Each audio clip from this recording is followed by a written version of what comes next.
Hey everybody, Yankee here. You know, one thing we hear quite often in the online gun community is that it is almost time for a revolution. It's just about time to boogaloo, as a lot of people like to say. And that is a great notion. I like the idea of people being able to fight back against their government, and I like people being willing to do that if they have to. Here's the only problem with it. Right now, it's fantasy. It's not going to happen. And it's not just because the people that are saying it are the last people you'd want to even try to do it because they're the most incompetent people. Let's just say if someone's actually going to be involved in a revolution, especially if they're going to be a leader in a revolution, they don't go around saying, I'm going to be a leader in the revolution. That's putting a target right on your face. And we don't want those gung-ho guys, the come and take it kind of people. We don't want them to be our leaders. Because the government's going to single them out right away because of their Facebook posts and their Instagram and whatever. Come get them in the middle of the night, and they're going to tell the government everything they know about every one of us. So you don't want those people as your leaders. And those people aren't the kind that would really stand up and do anything anyway, because they absolutely have zero tactical experience because they're out there, like I said, doing the last thing you would do if you were going to be someone that would actually fight back. Do you think the founding fathers, when the British came into the pubs and said, hey, is anyone in here a revolutionary? Do you think the founding fathers stood up and said, I am, I'll die for my country? No, they're like, no, none of those in here. We'll fucking kill those bastards if we see them.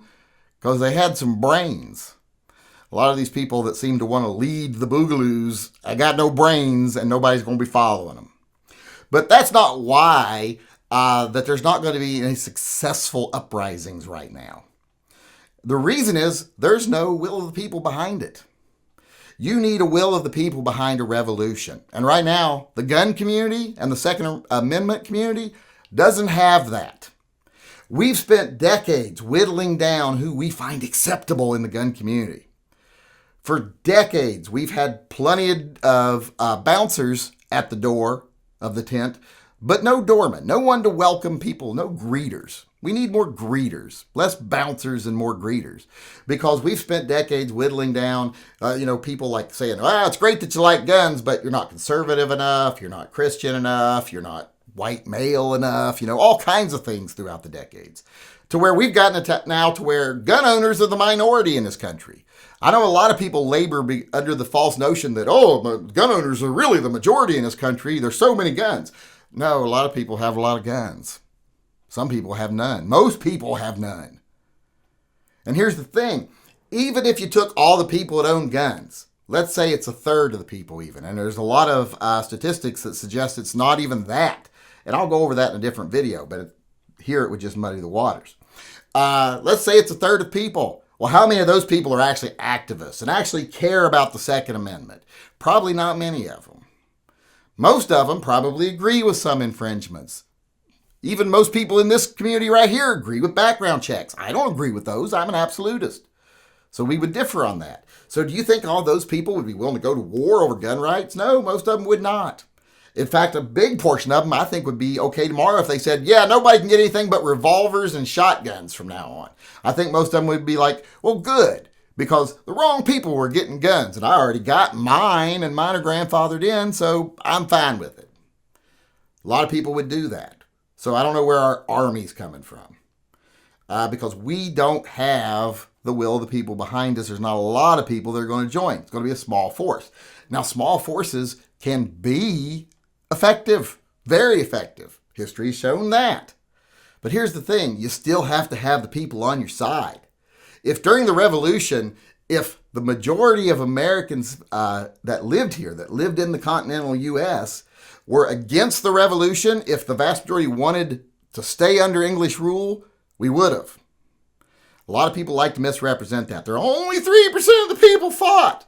Yeah, but a much larger chunk of the people, a majority of the people, still supported the actions, supported the movement, supported the revolution. They lied for soldiers. They covered for soldiers. They became human shields for soldiers' activities. Willingly, because they supported it. We don't have that now. We don't have anything close to that now. Like I said, we've whittled our group down to such a small number that we fit in a very small tent. We need a much bigger tent. And until we do, we will not have what we need to wage any type of successful revolution. An outright, in-their-face, taking up arms revolution would be short-lived, especially with the people that are willing to be the leaders now, because they'd all be rounded up, questioned, and then they'd be at everybody else's houses over the next week or so, taking you quietly in the night. And nobody would really care, because the media would be like, hey, these people were plotting to overthrow the government. They were going to make it to where you couldn't see football this weekend. They were going to make it to where the basketball game was canceled. They were going to make it hard to get to work tomorrow. There's going to be heavy traffic. And most people would be like, well, fuck them. I hope they put them in jail forever.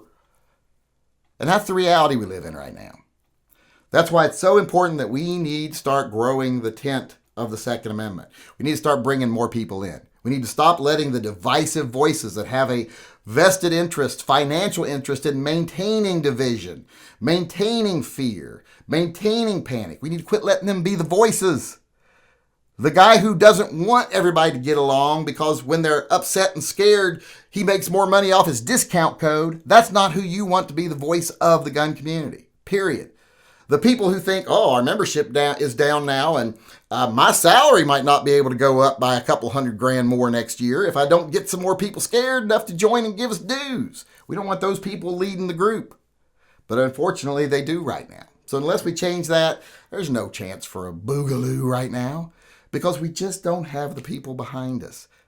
If we had the people behind us, or we had the numbers, which if you had the people behind you, you'd have the numbers. And like I said, we don't have that right now. So the idea of a boogaloo is a fantasy. Now maybe a silent revolution. It's time for a silent revolution. I've even made shirts about that before, and I hate to do a plug for a shirt here in the middle of a serious video, but got to pay for all those guns TYMP buys and gives away somehow. So go on and buy it if you want. If you can, go buy it, or maybe even the Waddle shirt that I'm wearing right now.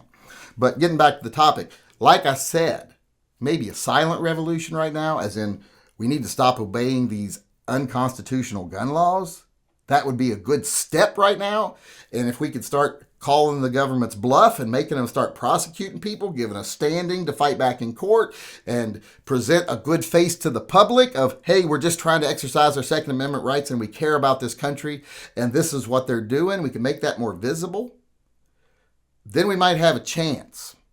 And then eventually, we may not even need a boogaloo if we do that. If we grew our tent big enough, got the numbers behind us and the people behind us, well, the billionaires and the politicians that they own wouldn't dare make any moves on us because they wouldn't want to poke the bear.